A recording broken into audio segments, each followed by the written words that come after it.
ওরা আমাদের ওই ছোট ভাইকে নির্যাতন করে অনেক ছেলেপেলের নাম নিয়েছিল, যারা শিবির কেউ করতো কেউ করতো না, কারণ ও জুনিয়র হওয়ার কারণে নির্যাতনের ভয়াবহতা শারীরিকভাবে এবং মানসিকভাবে সহ্য করতে না পেরে অনেকের নাম বলেছি। পরবর্তীতে আমাদের সামনে আর যখন নাম না বলছিল, তখন ওকে আরও সাধারণ শিক্ষার্থীদের নাম নেওয়ার জন্য পাশের রুমে নিয়ে যায়, নির্যাতন করা শুরু করলো। এর এক পর্যায়ে ওরা নির্যাতন করে আমাদের সানাউল্লাহ ভাই, যিনি সেন্সলেস হয়ে গেলেন ওনার অনেক ব্লিডিং হওয়ার কারণে এবং নির্যাতন সহ্য করতে না পারার কারণে। আমার সেন্স কিছুটা কার্যকর ছিল। আমাকে তখন 462 নাম্বার রুম থেকে নিচে ফেলে দিল। আপনারা যারা জানেন, সবাই জানার কথা, নিচে মাটি ছিল না। ওইখানে মহসিন হলের কর্মকর্তা কর্মচারীদের রুম এবং গেমস রুম। আমি সেই কনক্রিটের উপরে পড়ি। ফর্চুনেটলি আমার মাথাটা না পড়ে আমার দু পা পড়েছিল, যার ফলে গাড়ি হঠাৎ করে পাংচার হলে যেভাবে ডেবে যায় আমি ওভাবে ডেবে গিয়েছিলাম এবং পরবর্তীতে হামাগুড়ি দিয়ে আমি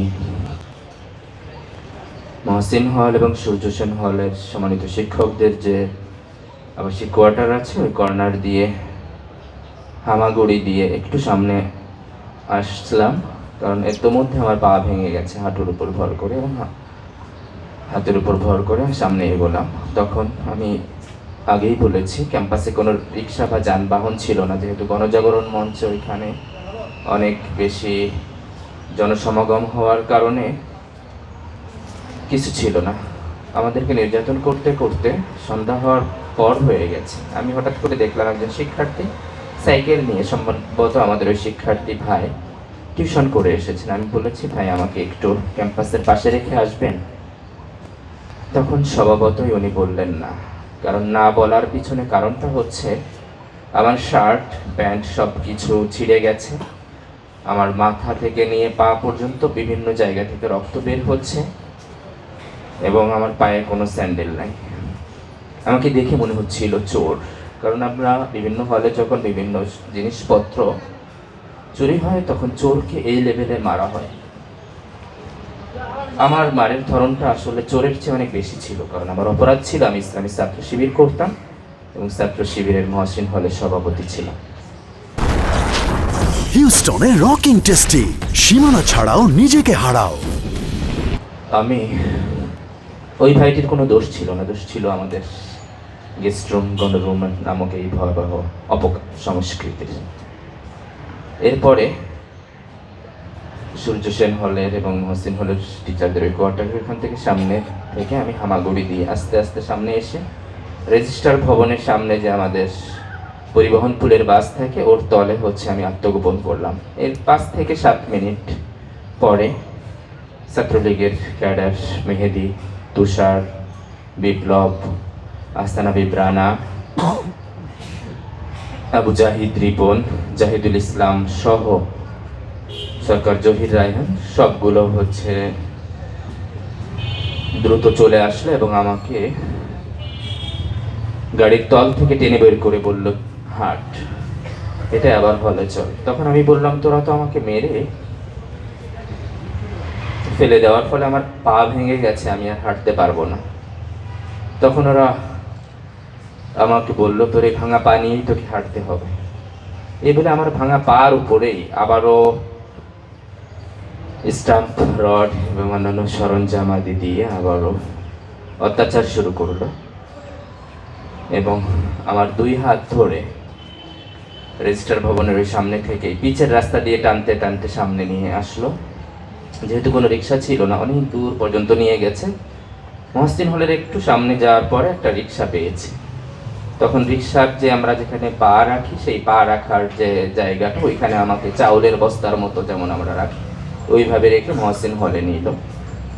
মহসিন হলে নেওয়ার পরে আমাদের একজন আবাসিক শিক্ষক উনি বললেন যে, এই ছেলেকে তোমরা এত মেরেছো তো মারা যাবে। পরে ছাত্রলীগের সন্ত্রাসীরা ওই শিক্ষককে ধমক দেওয়ার সুরেই বলল, স্যার আপনি চুপ করেন, একে নির্যাতনের কিছু হয় নাই। এই বলে ওরা আমাকে পা যেহেতু ভেঙে গেছে, আমার হাঁটুর নিচেই হচ্ছে মরা লাশকে নেওয়ার জন্য যেমন বাঁশ ব্যবহার করা হয়, ওই বাঁশ দিয়ে হাঁটুর এখানে দেওয়া, এবং দুই হাত ধরে ওরা আবারও আমাকে হলের 4 তলাতেই নিয়ে যাওয়ার জন্য সিঁড়ি দিয়েই উপরে যাচ্ছিল। এবং ওরা পরামর্শ করলো যে যখন নিয়ে যাব তখন এর মাথাটা হচ্ছে সিঁড়িতে বাড়ি দিতে হবে। তখন ওইভাবে ওরা দেওয়ার চেষ্টা করলো। আমি আগেই বলেছি আমার সেন্স কিছুটা কার্যকর ছিল। তখন আমি আমার এই 2 হাত দিয়ে এভাবে মাথার পিছনে দিলাম। 2-1টা বাড়ি আমার মাথায় লেগেছিল, পরবর্তী বাড়িগুলো আমার হাতের উপর দিয়ে লাগার ফলে হাত ছেলে এবং হচ্ছে কেটে যায় এবং রক্তাক্ত হয়। এর উপর 4 তলায় নিয়ে আবার আমাকে ওইভাবে নির্মম নির্যাতন শুরু করে। খানিক পরে আবারও 4 তলা থেকে নিয়ে যখন তারা শুনলো যে হল গেটে পুলিশকে খবর দেওয়া হয়েছে, তখন অথবা হল প্রভোস্ট হয়তো বলেছে যে আমার রুমে নিয়ে আসো, তখন হল প্রভোস্টের রুমে আমাকে নিয়ে আসা হয় এবং আমার সাথে নির্যাতিত আমার সেন্সলেস হওয়া সানাউল্লাহ পাটোয়ারি এবং মুমূর্ষু হওয়া মুক্তিযোদ্ধা সন্তান আব্দুল্লাহ লকিকে হল প্রভোস্টের রুমে নিয়ে আসা হয়। হল প্রভোস্টের উপস্থিতিতেই আমাদের উপরে আবারও নির্মম নির্যাতন করা হয়।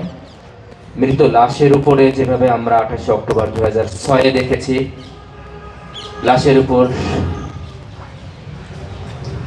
নৃত্য করেছে, আমাদের উপরেও তারা এইভাবে লাফিয়ে আমাদেরকে আঘাত করেছে এবং বলেছে যে তোরা শিবির করিস, তোদের বেঁচে থাকার কোনো অধিকার নেই, একটু পরেই তোদের গণজাগরণ মঞ্চে নিব, গণজাগরণ মঞ্চে নিলেই তোদেরকে মানুষ পা দিয়ে পিষে এবং পিটিয়ে মেরে ফেলবে, আর তোরা যখন মারা যাবি তখন তোদের মৃত্যুর মধ্য দিয়ে আমরা এই প্রজন্মের মুক্তিযোদ্ধা হিসাবে আবির্ভূত হব।